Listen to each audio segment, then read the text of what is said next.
Welcome to Train Sim World, an immersive and highly detailed rail simulation featuring authentic routes and trains from around the world. This is the training center. Here you can learn about how to navigate and interact with the world, as well as how to operate the many trains. Let's start by looking around. Find each of the markers and look at them.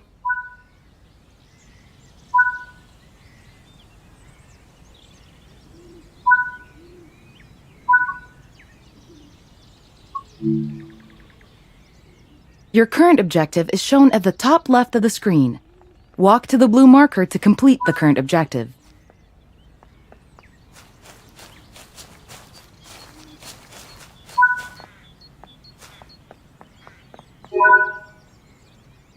You've been awarded some action points. These are displayed in the top right corner of the screen and count towards your overall experience level for the game.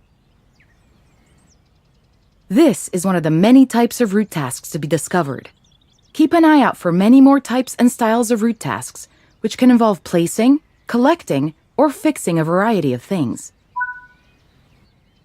Head into the main building, and you'll continue your induction there.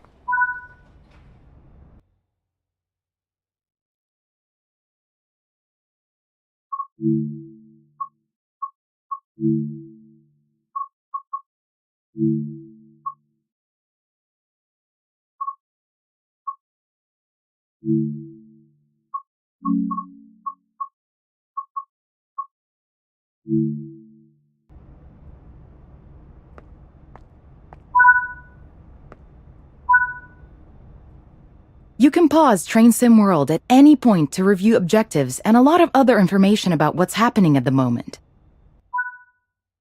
Try it now, and then return to the game after you've had a look around.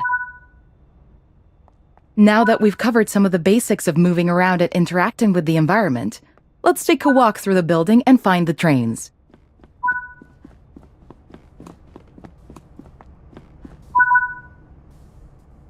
This is Central Square. From here, you can explore the main training center depot and surrounding yards.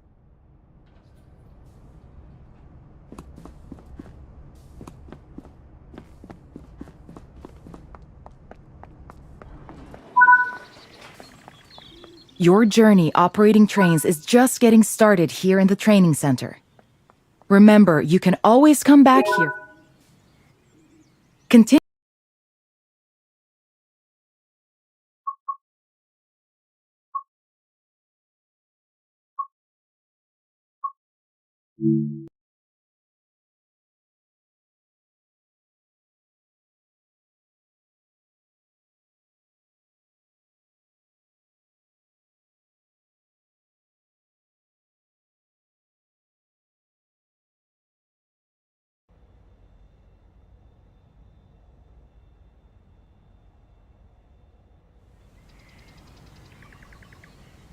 Welcome to Train Sim World.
This module will cover the on-screen overlay, known as the heads-up display or HUD, that is shown when you are in control of a train. Climb up the ladder into the locomotive and then sit in the seat.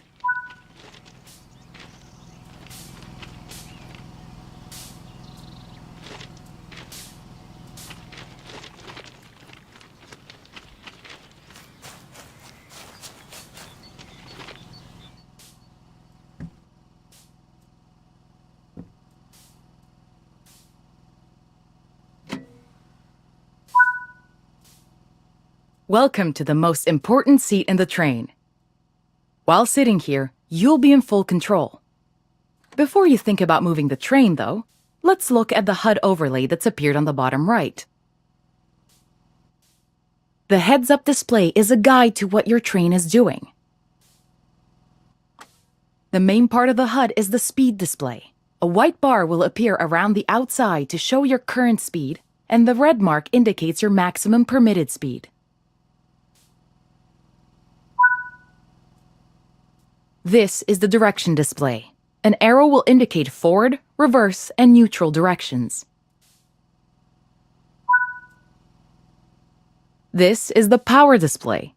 A number will indicate what position the power or throttle control is in.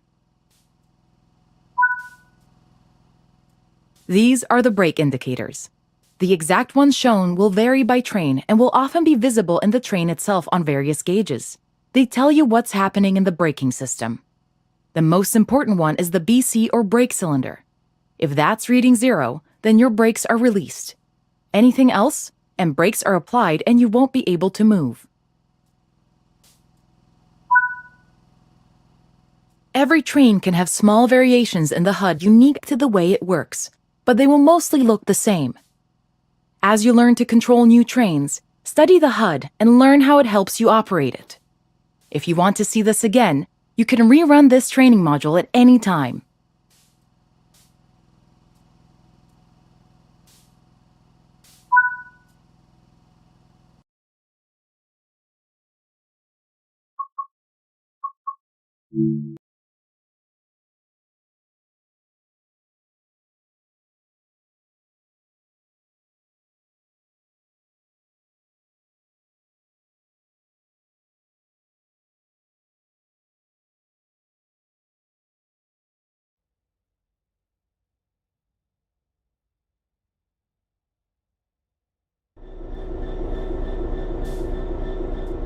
In this training module, you're going to look at making the train move and then bringing it to a stop again. While many trains have different controls and are operated in different ways, there are basically always 3 controls that are common and are required to move the train. The reverser sets the direction between forwards and backwards. The brakes are used to slow or stop the train. The throttle controls how fast the train accelerates. We want to move the train forwards, so keep the brake control and release until you can see the brake pipe control needles are reading 5 bar, pointing upwards. This will release the brakes fully.